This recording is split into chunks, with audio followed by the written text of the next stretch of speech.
मेरे इस YouTube channel पे मैं डॉक्टर हिमांशु सोगी। मैं आज आपको बता रहा हूँ कि आज लोग सवाल करते हैं मुझसे कि क्या डॉक्टर साहब भगंदर दवा से ठीक हो जाता है क्या। आज सबसे पहले इस सवाल का जवाब दूंगा कि भगंदर दवाइयों से ठीक होता ही नहीं होता है। जब भी शुरुआत में भगंदर होता है, फिशलन इनो होता है, एक ट्रैक बन जाता है, मलद्वार से जुड़ा हुआ बाईपास ट्रैक बन जाता है, तो लोग सोचते हैं कि मुझे एक फिशलाइन इनो को मैं अपना जो इलाज है वो दवाइयों से करके ठीक कर लूंगा।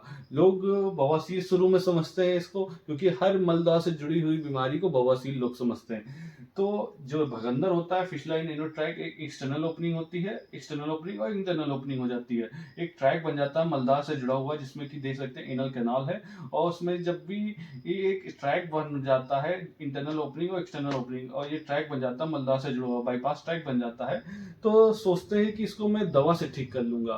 तो सबसे पहले इस बात करेंगे, इस भ्रम की दूर करेंगे कि मलद्वार से जुड़ा हुआ जो बाईपास ट्रैक है, फिशलाइन इनो, वो आपका जो दवा से है वो बिल्कुल दोस्तों नहीं ठीक होता। क्यों नहीं ठीक होता, सबसे पहले कारण बताता हूँ कि रोज मल द्वार में रोज यहीं से लैट्रिन गुजरती है।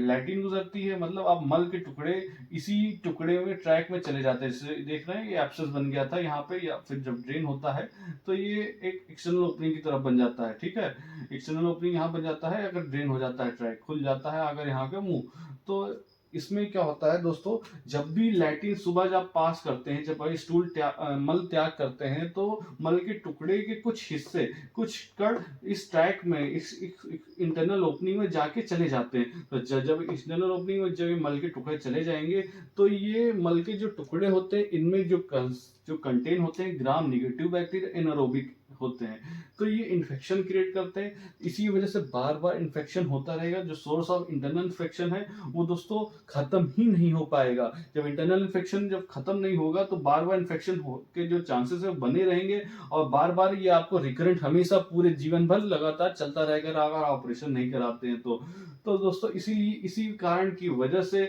आपका जो इंटरनल ओपनिंग है वो हील नहीं हो पाता, और आपका जो समस्या है परसिस्ट लगातार बना रहता है। अगर आपको मलद्वार से जुड़ी हुई कोई समस्या जैसे कि भगंदर फिशलाइन इनो हो गया है, तो इसमें छारसूत विधि से दोस्तों इलाज कराते हैं। इसमें क्या करते हैं, एक छारसूत होता है, उसको लाइगेट कर देते हैं, देख रहे हैं लाइगेट करते हैं, एवरी 7 डेज में ये चेंज करते हैं। और देख रहे हैं ये एक्सटर्नल ओपनिंग यहाँ थी, और फिर इसके यहाँ थी, फिर इसका धीरे धीरे कट के यहाँ आ गई।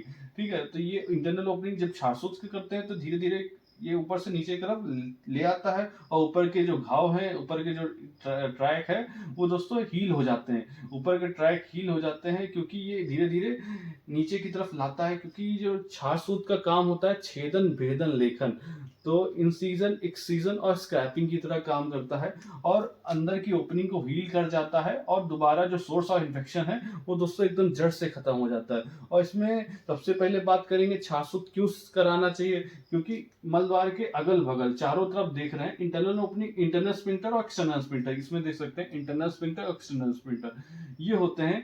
अगर दोस्तों अगर एक्सटर्नल स्पिंक्टर्स को एक लिमिट से अमाउंट से ज्यादा कट जाता है, ज्यादा काट दिया जाता है, तो क्या होता है, मल द्वार की रोकने की क्षमता ही खत्म हो जाती है। अगर मल द्वार है, आपकी जो रोकने की क्षमता है वो दोस्तों खत्म हो जाती है। अगर आप कोई भी सर्जरी में अगर आप परफॉर्म कर रहे हैं, जब आप फिशलाइन इनो के अगर ट्रैक आपके डीप चले गए हैं, जिसमें कि इंटरनल स्पिंटर और एक्सटर्नल स्पिंटर दोनों इन्वॉल्व हैं, अगर कोई सर्जरी में अगर किसी से गलती से कट जाते हैं, तो आपके मलद्वार की रोकने की क्षमता खत्म हो जाती है, क्योंकि एक्सटर्नल स्पिंटर को एक लिमिट अमाउंट से ज्यादा पियर्स करने की वजह से आपके रोकने की क्षमता, आपके मलद्वार रोकने की क्षमता खत्म हो जाती है।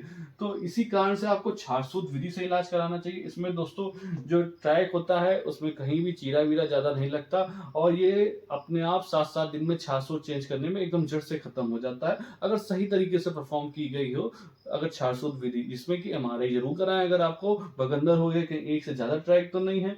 तो अगर आपको ऐसे समस्या का सामना करना पड़ रहा है, आपको फिशलाइन इनो हो गया है, तो दवा से बिल्कुल ना ठीक करें, क्योंकि दवा से ठीक ही नहीं होता है। अगर आपको फिशलाइन भगंदर हो गया तो दोस्तों छारसूत विधि से अपना इलाज कराएं, जो कि सबसे चिकित्सा है। दोस्तों जानकारी अच्छी लगी हो, चैनल को लाइक सब्सक्राइब जरूर करिएगा, ताकि नई वीडियो आपको मिल सके। धन्यवाद।